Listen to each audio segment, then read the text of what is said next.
तर इथे आपण सगळ्यात आधी वाटण करून घेणार आहे। वाटणासाठी मी इथे खोबरं, मिरची, आलं, लसूण आणि कोथिंबीर घेतली आहे। याचं वाटण रेडी करून घ्यायचं आहे। अशा प्रकारे मी इथे वाटण वाटून घेतलेलं आहे। हे मी इथे आलूचं पान घेतलेलं आहे। याला आधी असं लाटून घ्यायचं आहे, कारण आपल्याला त्याचे शिरा जे आहेत त्या कट करायचे आहेत। तर लाटून घेतल्यामुळे त्याचे जे शिरा कडक थोड्या पातळ होतील, म्हणजे नरम होतील। तर अशा प्रकारे आपण याच्या ज्या शिरा आहेत त्या काढून घ्यायच्या आहेत। तर आता मी इथे चण्याच्या पिठाचं मिश्रण बनवून घेणार आहे।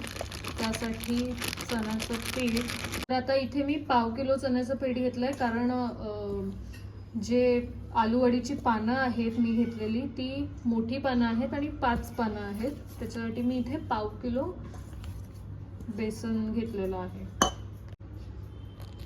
यात मी थोडं पाणी टाकून त्याचं मिश्रण बनवून घेणार आहे। तर हे मिश्रण जास्त पातळ पण नाही आणि जास्त जाड पण नाही, अशा पद्धतीत ते मिक्स करून घ्यायचं आहे। तुम्ही इथे बघू शकता, मी इथे अशी कन्सिस्टन्सी ठेवली आहे। तर येस, अशीच कन्सिस्टन्सी असली पाहिजे, कारण आपण हे मिश्रण जे आहे हे आपण पानांवर लावणार आहे। तर ते पाण्यासारखं असेल तर डेफिनेटली ते पानांमध्ये राहणार नाही, म्हणून अशी मीडियम कन्सिस्टन्सी घ्यायची आहे। इथे आपण मसाला ॲड करून घेणार आहे। 1 चम्मच लाल मिरची पावडर, 1 चम्मच मीठ आणि हळद, 1 चम्मच गरम मसाला, म्हणजे मगाशी वाटण बनवून घेतलेलं तेही याच्यामध्ये टाकायचं आहे। ही सातारा पद्धतीची आलूवडी आहे। तर काहींकडे हे वाटण वगैरे टाकत नाहीत, पण आमच्याकडे वाटण टाकतात, त्याच्यामुळे मी इथे वाटण टाकलेलं आहे। आणि आता हे चांगलं असं मिक्स करून घ्यायचं आहे। इथे ओवा टाकणार आहे चुरडून, थोडे व्हाईट तीळ, कोथिंबीर, छान असं मिक्स करून घ्यायचं आहे एकदम। चला तर मग आता आपण पानांना जे आपण रेडी केलेलं मिश्रण आहे ते लावून घेऊया।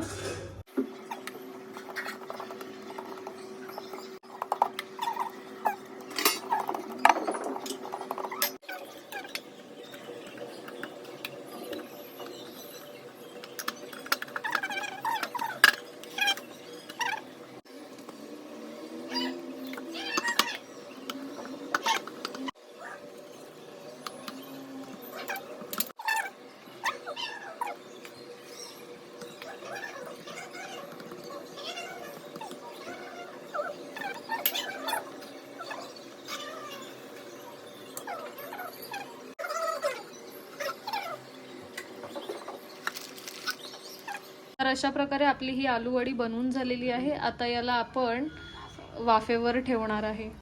इथे आपण चाळणीला चांगलं तेल लावून घेणार आहे, कारण जेव्हा आलू वडी रेडी होणार तेव्हा ती या चाळणीमध्ये ठेवून आपण वाफवून घेणार आहे। ती जी चाळणीला तेल लावून घेतलंय ती मी ऑलरेडी टोपामध्ये पाणी ठेवून पाणी उकळवत ठेवलंय, आणि आता ही वडी मी याच्यात ठेवणार आहे वाफेवर शिजवण्यासाठी। तर आपण आता हे झाकून ठेवणार आहे वाफेवर शिजवण्यासाठी। तर अशा प्रकारे वडी ही आपल्याला 20 मिनिटापर्यंत तरी वाफेवर शिजत ठेवायची आहे। तर आता आपण शिजले काही बघून घेणार आहे। सुरी किंवा चम्मच घालून बघू शकता तुम्ही।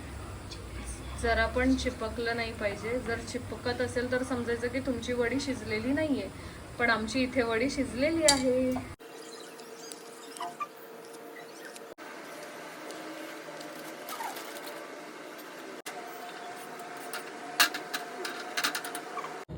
तर अशा प्रकारे आपली वडी ही कापून झालेली आहे। आता इथे मी तवा गरम करत ठेवला आणि त्याच्यात 1 चम्मच ऑइल घेतलेलं आहे। आता इथे फोडणीला आपण ड्राय आणि जिरा टाकणार आहे। तर आता इथे आपण वडी फ्राय करायला टाकणार आहे। अशा प्रकारे मी सगळं कट केलेल्या वडी जे आहेत त्या आपण तेलामध्ये टाकून घेतलेले आहेत। तर आता त्या मस्त अशा फ्राय करून घ्यायच्या कुरकुरीत।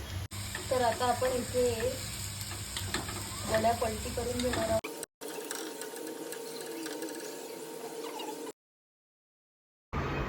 हाय, तर मग अशा प्रकारे आपली आलू वडी रेडी आहे। चला तर मग टेस्ट करूया।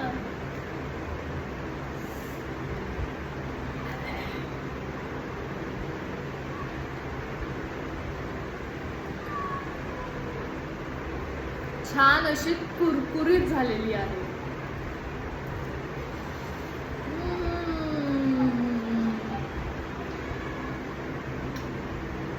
तर तुम्ही पण ही रेसिपी नक्की करून पहा. तसंही आता श्रावणामध्ये रोज रोज व्हेज खायला डेफिनेटली तुम्हालाही कंटाळा येत असेल, तर अशाच सगळ्या रेसिपी करून पहा.